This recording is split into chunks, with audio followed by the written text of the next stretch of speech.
Disney's Contemporary Resort with the Trackers. Yay! We're here with Tim, who's behind the camera, and Jen, and you can check them out on YouTube, and it's youtube.com/Tim Tracker. Tim Tracker. Thank you. I need some guidance over here from Tim. The Tim Tracker. Sorry, guys. I will get it one of these days.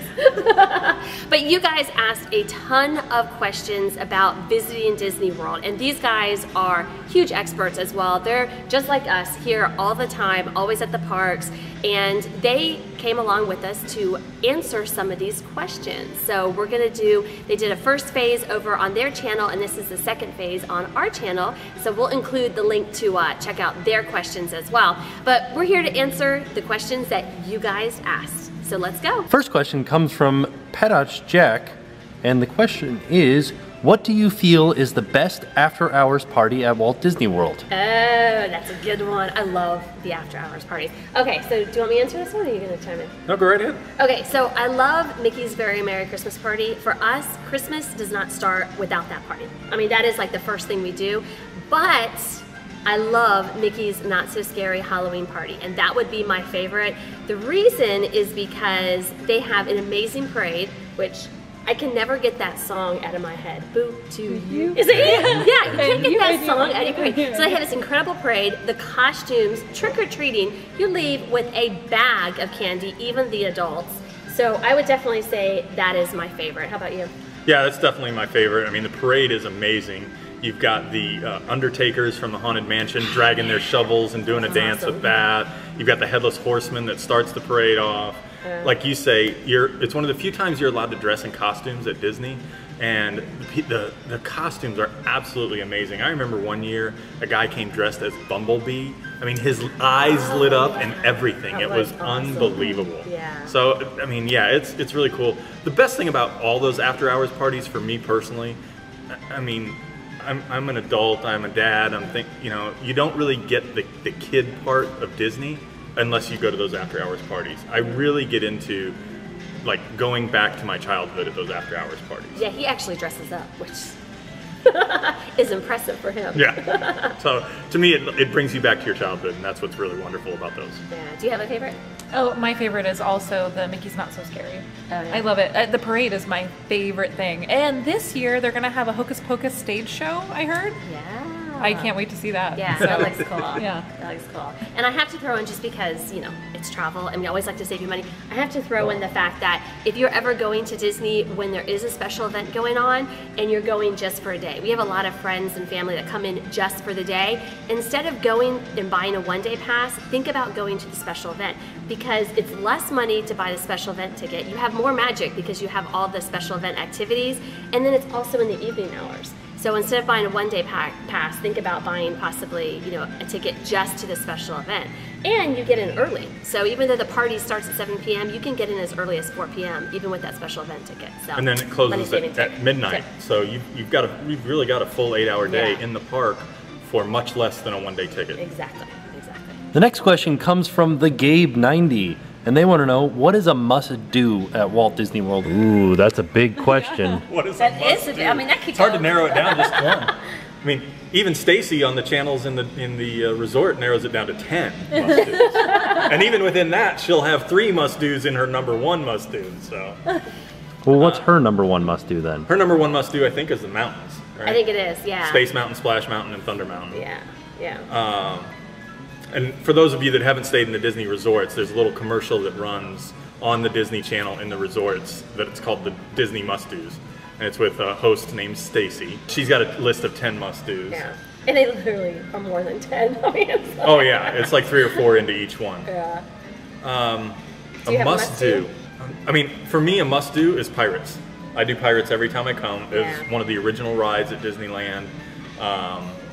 It's obviously one of the original rides here, so it goes back a long way. I really get into tradition. People ask me what my favorite park is. It's Magic Kingdom, because that's the first park, and that's where it got started and things like that. So I'm big on those things. Those are must-dos for me. So I'm going to answer it in a different way though, because there's not like one must-do. I mean, there's 4 different parks, 2 different water parks, Downtown Disney, or soon to be Disney Springs. So I always tell guests to let everyone in the family pick out 1 or 2 rides at each theme park, and that's what you do. And my must-do is actually relaxing, because so many families literally come from 7 a.m. all day long until midnight and get home from their vacation and are exhausted and need a vacation from their vacation. So I always say, take that break. Take that time, enjoy with your family, and actually relax, because you are on vacation. So that is my must-do, that you actually take time and relax. And just to continue on that too, you're not going to be able to do it all. You just aren't. There's so much to do here. Yeah. And too many times guests try to get it all in during their vacation and don't get that time to relax. Yeah. You know, because you're not going to get it all done. You're going to miss things here and there. So do what's important to you. Yeah. Do the rides that you love to do. You know, for me, I love pirates. My daughter, she loves roller coasters. She'd hate to miss out on the roller coasters. So make sure the family gets to do the things that are important to them, but also take that time to relax. That's a great point. The next question comes from Fairweather Cup, and they want to know, when does Disney release their summer discount hotel rates or their boosted annual pass discount? Summer discount is usually released in the springtime. So we're in the summer months now, and they were released around March time. So right now we're actually into fall. Disney just released free dining in May for August and September. So usually it's a few months prior they release the next discount. So annual pass holders are more last minute. So if there's a special extra discount for annual pass holders, those tend to come more last minute, about a month out. So definitely keep an eye on that and kind of watch for that. Do you have?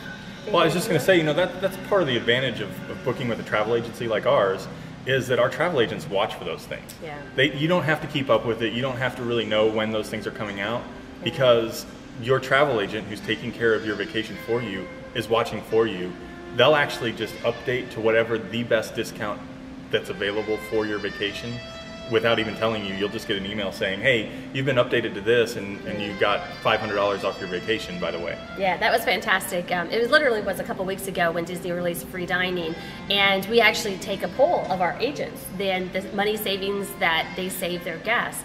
And some of our agents saved our guests, $2,000 on their package that was already booked. The guests didn't even know the discount came available. The agent went ahead and called, update the reservation, and then called the guests and said, hey, guess what? We just saved $2,000 off your package. You don't have to do a thing. It's already been updated. So that is a huge advantage of booking with travel agents, because they do take extra good care of their guests. So good point, man. The next one comes from Mom of 3, and they want to know, doing Disney in the spring, and I want your opinion for the best resort. Art of Animation, Caribbean Beach, or any others? They have a family of 6. That's actually a pretty easy question. There's not too many resorts that accommodate a family of 6. So either you can get 2 standard rooms connecting, which Disney, if you have 2 adults and all kids, Disney will guarantee connecting rooms.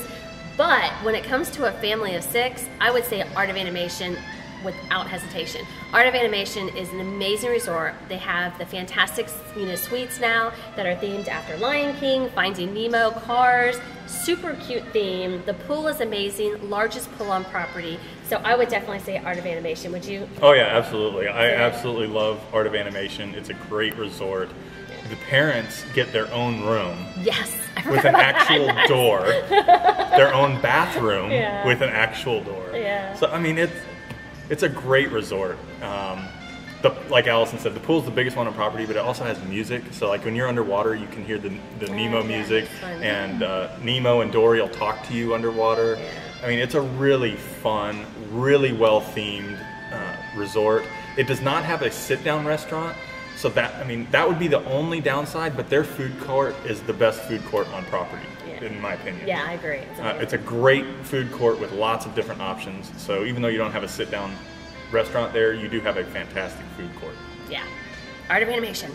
And the last question comes from Annie Oro, and she wants to know, what is the quintessential thing to bring to the theme parks besides sunscreen, water bottles, etc.? Well, we kind of already touched on it. I mean, we have a good list. We'll provide that to Jen and Tim. But the one thing that I always try to remember is the chargers that I mentioned before. Chargers for your electronics. The one thing we didn't mention the last time, though, is I always bring a poncho to the parks. And you know, you can buy them there, but they're really kind of cheapy. They don't really last very well. You do pay a premium for them. Yeah. I get a really cheap Frog Togs poncho that's really nice and big. And part of the reason I go poncho versus like rain gear is my poncho will cover my backpack. Like I was saying, we always carry a backpack. I don't want my electronics getting wet, and it rains almost every afternoon during certain times of the year in Florida. So I always make sure I have my poncho with me so I can protect all that stuff. And kind of on that same line as weather, it gets so hot here in Florida. I mean, I grew up here and I'm still not used to the crazy summer heat, but I always grab those towels, those cooling towels that you can get wet and they stay cool, because believe it or not, those will keep your kids and yourself so cool while you're waiting in lines or wandering around. Yeah, so those are fantastic. So I definitely invest in those because that helps beat the hot Florida weather down here. So those are mine. That's mine. That's good. Do you have one? Because you guys are always up at theme parks too. You know, I don't ever bring anything. I think that what I do is I utilize Tim's backpack and pockets, and I bring nothing, and Tim carries everything. So bring a backpack with pockets. You need to get your very own Tim and just make him follow you around with his backpack and his pockets, and you'll be fine. My quintessential thing is park tickets. Like, you have to have your park tickets. There have been times where we haven't forgotten them at home, but we have walked all the way to the gate and been like, all right, time to scan our magic bands. They're not on our wrists. Oh no. We have to go back to the car. And that's one thing that we've started doing now is when you become annual pass holders, you get a hard ticket and you get a magic band. So the hard tickets stay in the car so that if we ever decide to stop off at Disney, just grab the hard ticket if we don't have our magic bands. So there was one more question that we got that I was really curious to hear the answer to as well. I kind of know, but I want to hear it straight from the source. What does Destinations in Florida do? What do, as a travel agency, what are the perks that you guys can offer, and what are the things that you guys do on a daily basis? That is a very That's a great good question. Yeah, we offer service. That is the easiest way to explain what we do. Your reservation is the same reservation you're going to get with Disney. Your ticket, your package is the same exact package that you get if you book directly with Disney or if you book with another travel agency. Same cost, same everything. Exactly. We provide service. So our agency is based here in Orlando and in Florida. So we have agents in Orlando, at Disney and Universal 365 days of the year. One of our team will be at Disney constantly. So that is beneficial if anything ever happens. We actually had a guest who had a medical emergency and didn't know what hospital to go to, didn't know what to do, called our agent and then called us, and we referred them to, where to go, how to get some guidance here locally. So having that insider that's here to always watch out for the guest, I think that is huge. We do itinerary planning that, plan every single day, while you're at the theme parks, focusing on your family. I think that is huge, where, our guests tend to save 4 hours a day at the theme parks because we do tell them, kind of like you guys do in your videos, tell them where to go and, to beat the crowds and beat the long lines. Do you have some other things that you want to add? So I always, it's a difficult thing to explain because we do a lot. Yeah. And as Allison said, it's very service oriented. So I liken it to a concierge service that you don't have to pay for. Or like when you're buying a home, you get a realtor or real estate salesperson to kind of guide you through the process. Especially at Disney, these are giant vacations that people save up for years and years and years. You want it to go well, and it's good to have somebody in your corner that's advising you and helping you along with these things. We mentioned before the discount updating, things like that. It's really just the service that we take care of you. We make sure that you have a great Disney vacation. And have those extra moments. Yeah, those magical moments. Yeah. And we do that for people all over the world. Right. We've had guests from every different country you can imagine. It makes for a much more enjoyable vacation, and at no cost to you. Yeah, that's the crazy part. That part always blows me away, that everyone asks, well, how much are your fees? It's nothing. We're free. We're paid by the destination. Our job is to make sure you have the best vacation possible. And it's funny because Disney has often come to us and said that the guests that we send to Disney are happier, they have a better vacation, and they come back. So, even Disney knows that, agencies like ours are some of the best and take really great care of your guests and make sure they're happy and having a fantastic vacation. Yep. And for free. I love it.